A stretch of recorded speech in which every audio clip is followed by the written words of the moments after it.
ያ አላህ በዚህ ረመዳን ላይ ለዱዓዬ ተአምርህን አሳየኝ። አላህዬ ጉዳይን በማሳካት ላይ አስደማሚውን እዝነትህንና ደግነትህን አሳየኝ። ያ ከሪም ልቤ በፈለገው ነገር ላይም የማያልቀውን ችሮታህንና ችሎታህን አሳየኝ።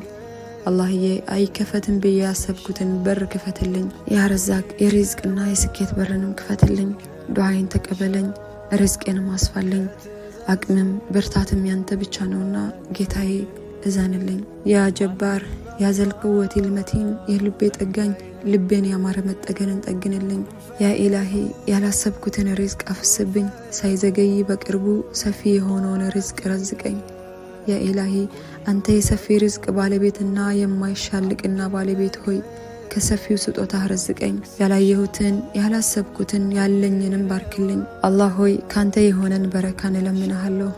በእድሜዬ በቤተሰቤ በገንዘቤ በማደርገው ትግል። አሰላሙ አለይኩም ወራህመቱላሂ ወበረካቱ። ድሜ የተከበራችሁ ዩቲዩብ ቻናል ተከታታዮች እንዴት ናችሁ? ደህና ናችሁ ወይ? እኔ ያለሁ አልሐምዱሊላህ። እንዴት ናችሁልኝ? እንኳን ለተከበረው ለ1047ኛው ኢደል ፍጡር አደረሳችሁ። እህት ወንድሞቼ በስደት ያላችሁ እንዴት ነው? እንዴት ይዛችኋል? የኢድ ዝግጅት እንኳን አደረሰን፣ እንኳን አደረሳችሁ ውድ ቤተሰቦቼ። ኢንሻአላህ ጾመው ከሚጠቀሙትና ከተጠቀሙት ዱዓቸውን ከተቀበላቸው አላህ ያድርገን። አላህ ጾማችንንም ዱዓችንንም ኢባዳችንንም ልፋታችንን ድካማችንን ሁሉ በአጅር አላህ ይቀበለን አላችኋለሁ። ለከርሞ ሰው ይበለን። ደግሞ እንዴት ነው? እኔ በጣም ነው የከበደኝ፣ ብቻ አልሐምዱሊላህ። እንዴት ነው? እስኪ ለስንተኛ ጊዜ ነው አሁን ከቤተሰብ ተለይታችሁ ረመዳንን ስትጾሙ ኢድን ስትፈቱ ለስንተኛ ጊዜያችሁ ነው? እና ውድ ቤተሰቦቼ እንደተለመደው ላይክ ማድረጋችሁን አትርሱ። እንዲሁም ሰብስክራይብ ማድረጋችሁን አትርሱ። ሀሳብ አስተያየትም ካላችሁ ኮሜንት ላይ አስቀምጡልኝ። እያያችሁ አትለፉ ማለት ነው። አበረታቱኝ ውድ ቤተሰቦቼ። እይታ እያገኘልኝ አይደለም። ከዛ ላይ ደግሞ ላይክም እያደረጋችሁ አይደለም። የሚያደርገው ሰው ሁሉ ላይክ ቢያደርግ ዩቲዩብ ቪዲዮአችንን ለአዳዲስ ሰዎች ሼር ያደርገዋል ጠቅሞ ማለት ነው። ለእኛም የማይጎዳን ነገር ለእናንተም ደግሞ የማይጎዳችሁ፣ ለእኛም የሚጠቅመን ለእናንተም የማይጎዳችሁ ነገር እስከሆነ ድረስ እኛ ከተጠቀምን እናንተም ካልጎዳችሁ ላይክ ማድረጉ ለምን ትጠሉታላችሁ? ቤተሰብ እና ስራ ፈተን የካርድ ሞልተን እንቅልፍ ትተን ከሰራን ለምን ላይክ አታረጉት? 300 ሰው ቪዲዮ ቢያየው 150 ሰው ቪዲዮ ቢያየው ለምን 150 ላይክ ሊኖር አይገባም? 150 ላይክ 150 ሰው ያመጣል። እና ውድ ቤተሰቦቼ ላይክ ማድረጋችሁን አትርሱ። አበረታቱኝ አላችኋለሁ። አመት ሊሆነኝ ነው። ጠብ የለም ብቻ አልሐምዱሊላህ። እና ላይክ እያደረጋችሁ ሀሳብ አስተያየታችሁንም ግዳፋችሁንም ሁሉን ነገር በኮሜንት ግለጹልን። ቪዲዮ እንደዚሁ በወር አንድ ጊዜ 2 ጊዜ ነው የምሰራው። በጣም ጎበዝ ነኝ። እና እንደዛ ሁኜ የምልከው አንደኛ ቪዲዮ እይታ የለውም በማለት ነው እንትንም ማለለው ማለት ነው። ቪዲዮ የማልሰራው ብሰራው እይታ ስለሌለው ብዬ ቪዲዮ መስራቱን ትቼዋለሁ። ምክንያቱም የቪዲዮ ቁጥር ሳይሆን የሚጠቅመን የቪዲዮዎቹ እይታዎች ናቸው ለእኛ የሚጠቅመን። እና ስለዚህ ማየቱ የሚያስተምራችሁ ነገር ከሌለ ለእኛ ደግሞ የሚጠቅመንን ላይኩን ሰጣችሁ እለፉ። ሰብስክራይብ አድርጉት። ስልካችሁ ሸበካ የምትሞሉት ለእኛ ብላችሁ አይደለም። ዩቲዩብ ላይ የምትገቡት ለእኛ ብላችሁ አይደለም። ክብታችሁ ካገኛችሁት ግን ጋራሊው ላይ አይወርድባችሁ ቪዲዮ። አሁን ለምሳሌ ዋትስአፕ ምናምን ቢሆን ስልክ እየሞላ ይባላል። ይሄ ጋራሊ ላይ የማይወርድ ነገር ሰብስክራይብ ተደርጎ ቢታለ በጣም እንትን ነው ማለት ነው። እና ሰብስክራይብ እያደረጋችሁ ውድ ቤተሰቦች ለውጥ የለውም።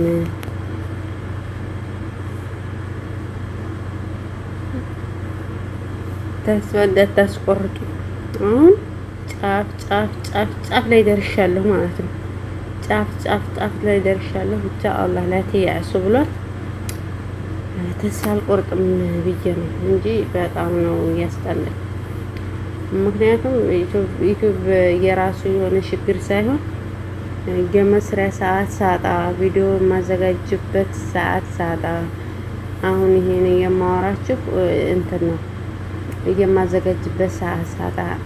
መቼ ራሱ እንደዚህ አዘጋጅቼው ተነስቼ ምግብ ስራ ምናምን ስገባ የምጭንበት ሰዓት ያልፋል።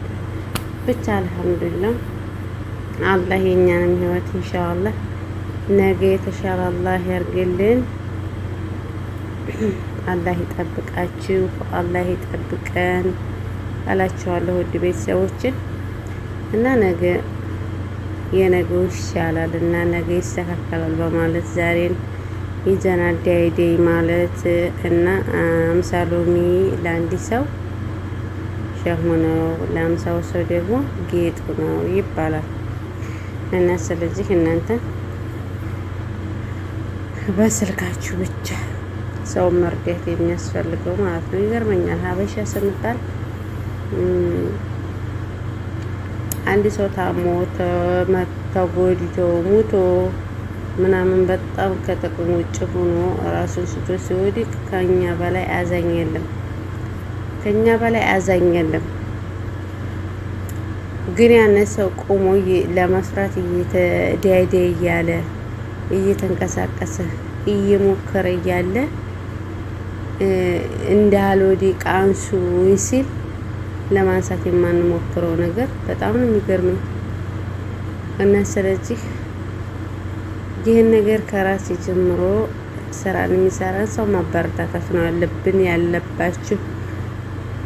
እንዴት እዛ ነው ማድረግ ያለባችሁ። ያን ሰው ባለበት ነገር ተስፋ እንዳይቆርጥ እንደሚችል ማሳየት፣ መናገር፣ በተግባር ማሳየት ምናምን ይሄን ማድረግ ይልመድብን ነው የምላችሁ። ግዴታ የሰው ልጅ ልመና እስከመጣ መጠበቅ የለበትም እኛ ማለት ነው። እና ከኛ የበለጠ አዛኝ የለም። ሀበሻ እንኳን በራሳችን የሆነ ሰው ታሞ እንዲሁኝ ምናምን ብሎ ሲል በቃ 10 ይኸው 100 ብር እንትን እንበልለት ነው በኮሜንት ሳያቸው ማለት ነው።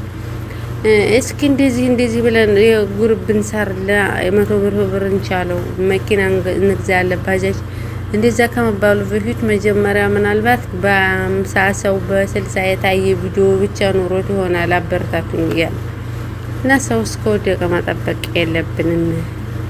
እኛ ደግሞ ችግርን የምናሸንፈው እርስ በርሳችን በመገዳደፍ ነው። ለልጆቻችን ቤተሰብ ልጅም ያለው ወደ ልጁ ባልም ያለው ወደ ባሉ እርስ በርሳችን ተገዳድፈን ሀሳብ ሰብስክራይብ አይደለም የሚያገዳድፈው። በነገራችን ላይ ያችን ሴት ሀሳብ መስጠት ይሄን አስተካክል ይሄን አድርጊ ስንል ያችን ሴት የምታስተካክለው ነገር ይኖራታል ማለት ነው። አልሙሂም ለዛሬው ይሄን ነው ይዤላችሁ የመጣሁት። እንደተለመደው ላይክ ማድረጋችሁን አትርሱ፣ ሰብስክራይብ ማድረጋችሁን አትርሱ። እወዳችኋለሁ። ለአላህ ብዬ እወዳችኋለሁ። አላህ ይጠብቃችሁ፣ አላህ ይጠብቀን፣ ለከርሞ ሰው ይበለን። السلام عليكم ورحمة الله وبركاته.